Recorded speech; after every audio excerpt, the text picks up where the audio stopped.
വൃദ്ധനായ ഒരു പിതാവ് പരാതിയുമായി കോടതിയെ സമീപിച്ചു. ജഡ്ജി ചോദിച്ചു, ആർക്കെതിരെയാണ് നിങ്ങളുടെ പരാതി? എൻ്റെ മകനെതിരെയാണ്. ആട്ടെ, എന്താണ് പരാതി?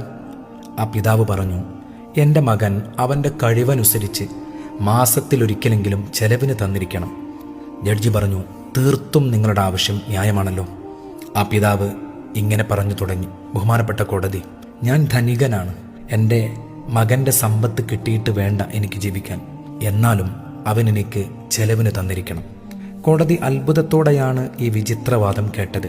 തുടർന്ന് മകന്റെ പേരും വിലാസവും ജഡ്ജി എഴുതിയെടുത്ത് മകനെ എത്രയും പെട്ടെന്ന് ഹാജരാക്കാൻ ആവശ്യപ്പെട്ടു. പിതാവും മകനും ഹാജരായി. മകനിലേക്ക് തിരിഞ്ഞ് ജഡ്ജി ചോദിച്ചു, ഇത് നിന്റെ പിതാവാണോ? അതെ, അദ്ദേഹം എൻ്റെ പിതാവാണ്. ഈ പിതാവ് നിങ്ങൾക്കെതിരെ ഒരു പരാതി സമർപ്പിച്ചിട്ടുണ്ട്. അദ്ദേഹത്തിന് നിങ്ങൾ ചെലവിന് നൽകുന്നില്ലെന്നാണ് ആ പരാതി. മകൻ പറഞ്ഞു, എൻ്റെ പിതാവിന് ഞാൻ എന്തിനു നൽകണം? അദ്ദേഹത്തിന്റെ കൈവശം ധാരാളം സമ്പത്തുണ്ടല്ലോ.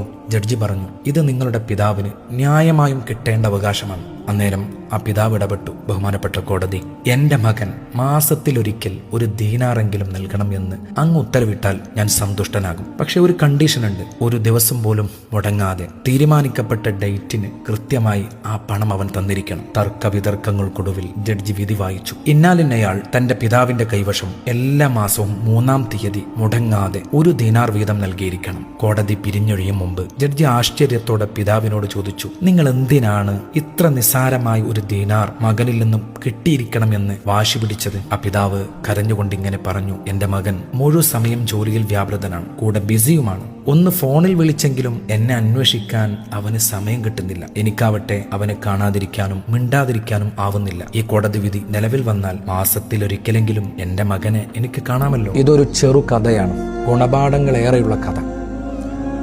തിരക്ക് പിടിച്ച ജീവിതത്തിൽ പലപ്പോഴും നമ്മുടെയൊക്കെ മാതാപിതാക്കൾ നമ്മളിൽ നിന്ന് ആഗ്രഹിക്കുന്നത് 1 മിനിറ്റെങ്കിലും ദൈർഘ്യമുള്ള ഒരു കോളായിരിക്കും. ഉമ്മ, ഉപ്പ, എന്തൊക്കെ വിശേഷം എന്ന് മാത്രം അന്വേഷിച്ചാൽ മതിയാകും അവരുടെ മുഖത്തെ പുഞ്ചിരി വിടരാൻ. അവരുള്ള കാലം ഏറ്റവും നന്നായിട്ട് എൻജോയ് ചെയ്യാം. അവർ പോകുമ്പോഴേ ആ ശൂന്യത പലപ്പോഴും പലർക്കും ബോധ്യമാകും.